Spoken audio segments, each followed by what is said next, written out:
Welcome to our first video here in Chapter 1.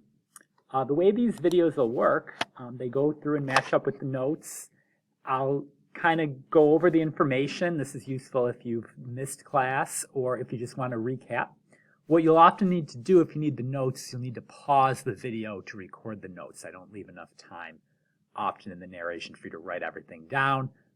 So you want to pause, write down the notes, and then you can listen to what I say either before or after you write that down. So let's talk a little bit about chemistry and what scientists and chemists do. So you've probably taken some science classes before. Science is defined as a systematic study of the universe, and there's some key components to this. They kind of make up the scientific method, and what we're going to do is we're going to focus on a few of them today, including observation, experimentation, and testing of the hypothesis, along with data collection, and then how we kind of communicate the results of that. We'll talk a little bit more about scientific theory a little bit later in the year. Chemistry specifically is the study of matter and energy and the changes they undergo, and we're going to focus really in on an atom. So one of the fundamental ideas of chemistry is all things are made up of atoms. And we'll talk about something called a molecule in a little bit. A molecule is a lot like an atom, but for now, you can think of an atom and a molecule kind of like the same idea. And they're little particles. You can think of them as little circles that kind of make up all the matter, all the stuff in our life. Matter is just stuff that takes up space. We'll talk a little about volume and mass in a little bit. All right, so what do scientists do? Here's kind of a more complex version of the scientific method, and it kind of, one thing to emphasize here is this is an iterative process. What do I mean by iterative? I mean it repeats over and over again, but we're going to focus on four main points, like I said: observation, writing and testing a hypothesis, or hypotheses is plural for hypothesis down here, collect data, and communicate the results. So the first thing we want to talk about is an observation. An observation is something that you detect with your senses. So see, hear, taste, smell, feel.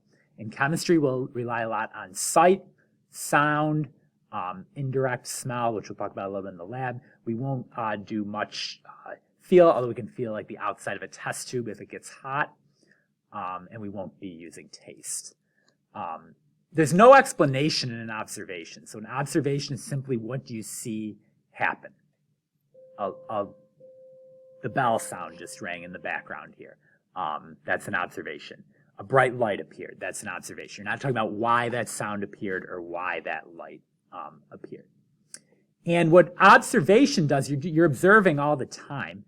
It leads to the creation of an initial model, your initial sense of how you view the world. You might kind of jump to explanation in your mind, which is kind of what that initial model is, but observation is really just what you detect with your senses, just that initial sight, sound, smell before you go into any explanation. You probably talked about a hypothesis in biology last year, but a hypothesis is a tentative interpretation or explanation of the observation. Now, in biology, you talk about testable is the big idea, which is definitely true of a hypothesis, and you use the if-then format. And we can still use this a little bit because that makes us form a testable hypothesis. But as you grow in learning more science, you'll start to get rid of the if-then language and still write a testable hypothesis. The important idea I want to emphasize here, the hypothesis is tested in the experiment. So it has to be something that you can measure data for. And I'll talk about data in a minute. And the way you test the hypothesis is through an experiment. And we can tie experiment back to the observations, right? An experiment is just highly controlled observations designed to either affirm or invalidate the hypothesis. Either say the hypothesis is supported or the hypothesis is rejected. And we'll work through this a little bit more. Again, I'm just kind of trying to give a little bit of a recap here as we get going. These controlled observations are called data. So data is just information you collect in the experiment. There's two types of data: Qualitative data often uses words. It can describe things like color, odor, shape. A blue piece of paper, blue being the qualitative data there.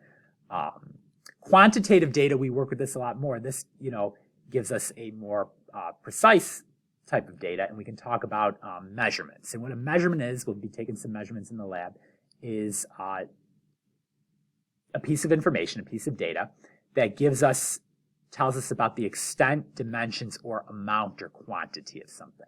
And the important thing I want you to remember with a measurement is all measurements have a number part and a unit part. And it's going to be really important in chemistry that we always specify that unit, especially because we'll be working with different units throughout the year. And the last idea I want to point out here, data is considered evidence. We'll talk a little bit about the claim evidence reasoning model in a minute or two here.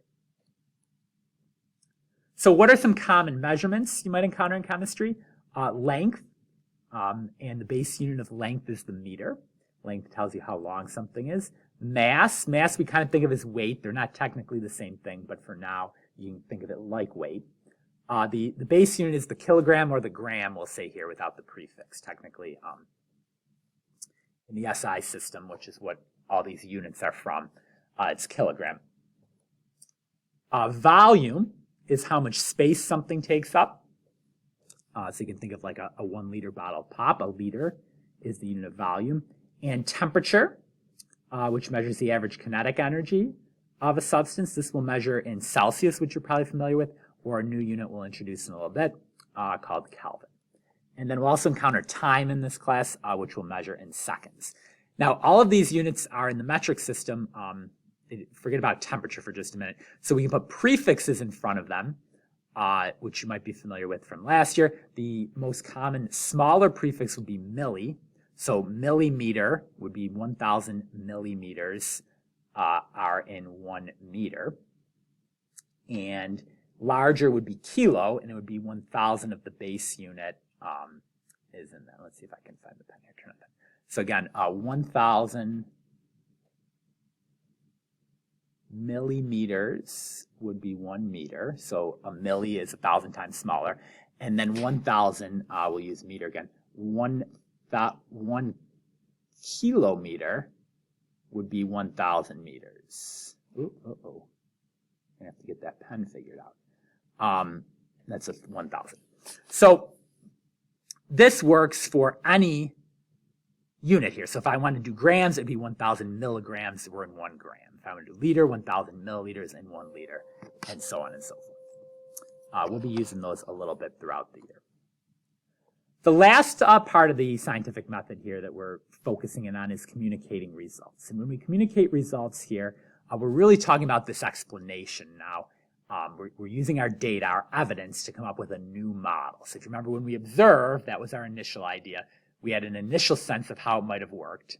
You then collect your evidence, and now you make your new model based on that new evidence. Okay? And when we communicate the results, we're going to focus in on this model here, which says there's 3 parts. The claim, okay, and this is going to be 1 sentence, and it's going to answer the question the investigation set out to answer. So if you think back to, our sound, or let's go with the bright light. Our question might have been, what caused the bright light? The claim would be the bright light was caused by the reaction of magnesium burning. The evidence would be what data we collected in the experiment, where we probably burned the magnesium. And then the reasoning is going to be a little bit longer. The reasoning is going to explain why that evidence supports your claim. And this is where you're kind of tying in your scientific principle, or you're tying in your model. And we'll work through this a little bit throughout the year. One additional example here, we could use claim evidence reasoning, would be if we took a look at this graph. So perhaps before you even look at the graph, you would say the claim might be that increasing carbon dioxide levels are increasing, causing the temperature of the Earth to go up. Okay, and what you would do then that could be perhaps your claim. Your evidence, then, you'd want to measure the temperature. Now, here we actually measured the carbon dioxide concentration, so I'd probably adjust that claim a little bit and say, the claim would be carbon dioxide levels are going up. We'll keep it even simpler. The evidence is between the years 1860 and 2020, the carbon dioxide levels increase. So the evidence is referring to the data, or in this case, the data which is on the graph. And then the reasoning is where you would kind of talk about why. In the reasoning, you would start to say, what causes these carbon dioxide levels to increase, what future experiments could we have, and you get into a little more explanation, and you start to talk perhaps a little about global warming in there. That would be more your reasoning. So we'll be working through this a little bit throughout the year. Finally, I want to focus in here a little bit on what do chemists do, because we were kind of spoke in general terms of all scientists. Chemists obviously follow that scientific method. We take measurements. We develop models to explain these measurements. We test them according to the scientific method, and then we make conclusions. And these conclusions become the new models used to understand the new measurements. And we're going to be using this word model over and over again. So the last thing I kind of want to do here is define model. Model is a visual, verbal, or mathematical explanation of the experimental data. So it's taking the data and it's kind of answering the question, starting to answer the question, why? And that is a little bit of an introduction to the scientific method and what chemists do.